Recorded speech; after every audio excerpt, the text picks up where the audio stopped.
कि समय समय की बात है और समय समय का फिर समय बदलने में नहीं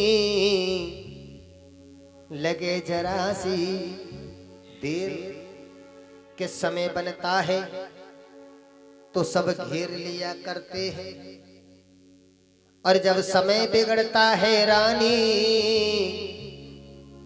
तो अपने भी मुख फेर लिया करते हैं। आज मेरे देखने से नौलखा बाग सूख गया रानी, कुआं के पानी जहर हो गए, तालाब सूख गए, यहाँ तक कि मंदिर चटक गया। इतना दुख नहीं हुआ मुझे जितना दुख जब हुआ जब मेरे सगे भाई ने मेरी सूरत को देखकर मुंह फेर लिया। मैया वाछल ने इतनी बात सुनी तो राजा से कहने लगी, महाराज कहां जाओगे? रानी वनवास के लिए वन में बियाबान जंगल में जाएंगे। तो मैया वाछल कहने लगी, महाराज हम भी आपके साथ में चलेंगे। राजा ने मना कर दिया तो मैया वाछल कहने लगी, महाराज मैं पतिव्रता नारी हूं और पतिव्रता नारी का पहला धर्म होता है कि पति चाहे सुख में रहे या दुख में रहे। रानी पत्नी हमेशा अपने पति का साथ देती है तो महाराज हम आपके साथ में चलेंगे। राजा ने फिर भी मना किया तो रानी नहीं मानी, आज पैरों में गिर पड़ी। जब पैरों में गिर पड़ी तो राजा को थोड़ी सी दया आई। राजा कहने लगे, ठीक है रानी, अगर आप हमारे साथ चलना चाहती हो तो एक काम करो। क्या महाराज? जैसे हमने एक साधु सन्यासी का भेष धारण किया है ना, ऐसे ही तुम अब लौट कर अपने महलों के लिए जाओ। ये राजशाही कपड़े उतार देना, राजशाही श्रृंगार उतार कर एक बनवासी कपड़े पहन कर आना, तब हम तुम्हें अपने साथ में ले चलेंगे। मैया वाछल आज अपने पति को उसी नौलखा बाग में छोड़कर चलने लगी। लेकिन राजा ने एक बात और कही रानी से,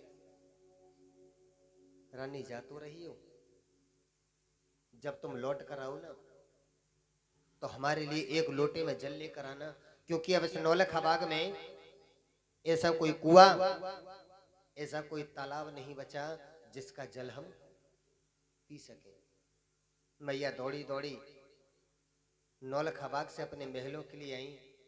आते ही आते मैया ने राजशाही कपड़े उतार दिए, श्रृंगार उतार दिया, एक बनवासी कपड़े पहने। उन बनवासी कपड़ों को पहनकर एक जल का लोटा हाथ में लेकर मैया चलने लगी। कहां के लिए? उसी नौलखा। लेकिन मैया वाछल जब तक लौटकर अपने महलों से उस नौलखा बाग में आती तब तक उनके पति उनको छोड़कर, मैया ने उस नौलखा बाग में सबको देखा लेकिन अपने पति राजा जेवर सिंह को अब रोने लगी। मैया बिलखने लगी। उस जल के लोटे पर निगाह गई तो क्या कहने लगी मैया? इस भजन के माध्यम से एक बार प्रेम से दोनों हाथ उठाकर कहिए जय बाबा की। जरा जोर से कहिए जय बाबा की। कहा, और जल को लोटा हाथ लियो ये बाछल आई है।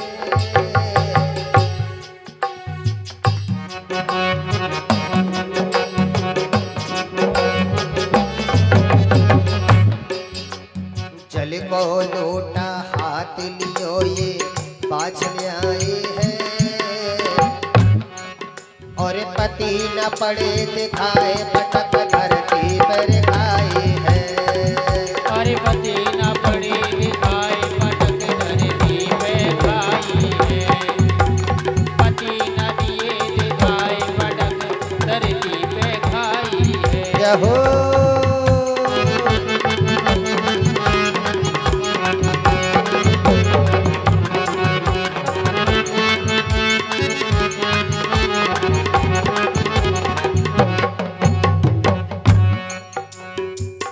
पछाड़ खाने लगी, उस नौलखा बाग में रोने लगी।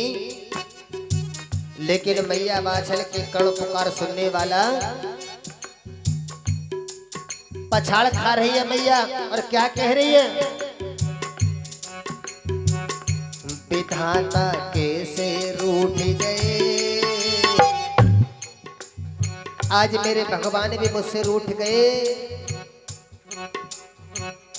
विधाता कैसे रूठ गए, और मेरे पति ये मुझको छोड़ कर कैसे चले गए। अरे मेरे पति हाँ मुझे छोड़ कर कैसे चले गए। मेरे पति हाँ मुझे छोड़ कर कैसे चले गए। यहो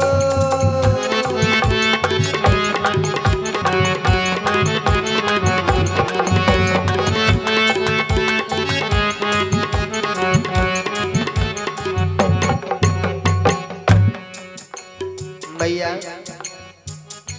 उस नौलखा बाग में रो रही है, पछाड़ खा रही है, लेकिन मैया बाछल की कड़ो पुकार सुनने वाला आज मैया ने अपने पति के पैरों के निशान देखे उस नौलखा बाग से जाते हुए, पति के पैरों के निशान के पीछे पीछे मैया चलने लगी। कहां पहुंच गई मैया? एक बियाबान। लेकिन कहते हैं ना विनोद भैया, मैया बाछल को कभी नहीं मालूम था कि कभी कोई बाबा गोरखनाथ जी भी हैं, कभी नहीं मालूम था। लेकिन आज मैया बाछल के मुख से पहली बार गुरु गोरखनाथ जी महाराज का नाम निकला। और कैसे निकला? उस बियाबान जंगल में मैया ने हंसों के जोड़े को देखा। उन हंसों के जोड़े को देखकर मैया कितनी सुंदर बात कह रही है। कहा, बिछड़ गए हंसन को रे जोड़ा। क्योंकि कहते हैं पति और पत्नी हंसों का अगर दोनों में से एक रूठ जाए तो वो जोड़ा अलग हो जाता है। जैसे हमारे देखो भैया का, उन्हें अपने मोबाइल में ध्यान है, कोई चिंता ही नहीं।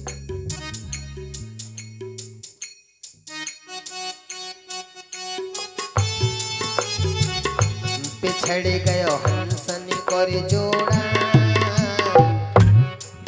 और कजरी बन के नाथ मिलाए देव बाछल को जोड़ा। अरे कजरी बन के नाथ मिलाए देव बाछल को जोड़ा। अरे कजरी बन के नाथ मिलाए देव बाछल को जोड़ा। यहो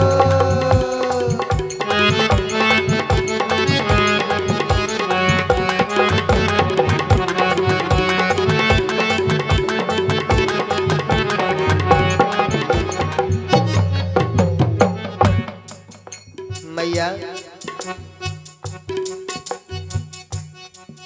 उस बियाबान जंगल में बाबा गोरखनाथ जी को याद करने लगी। कजरी वन में बाबा गोरखनाथ जी तप रहे।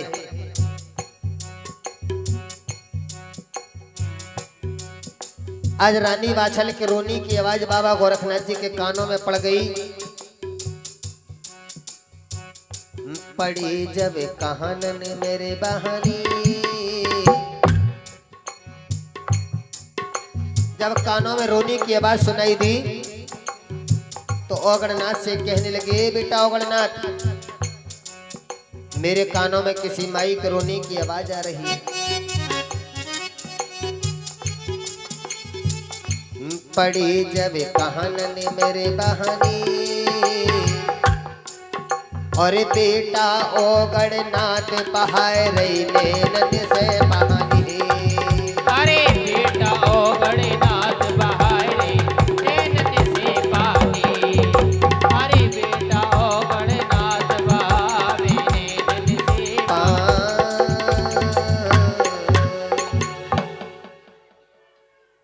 एक बार प्रेम से कहिए, बोल बाबा गुरु गोरक्षनाथ जी महाराज की।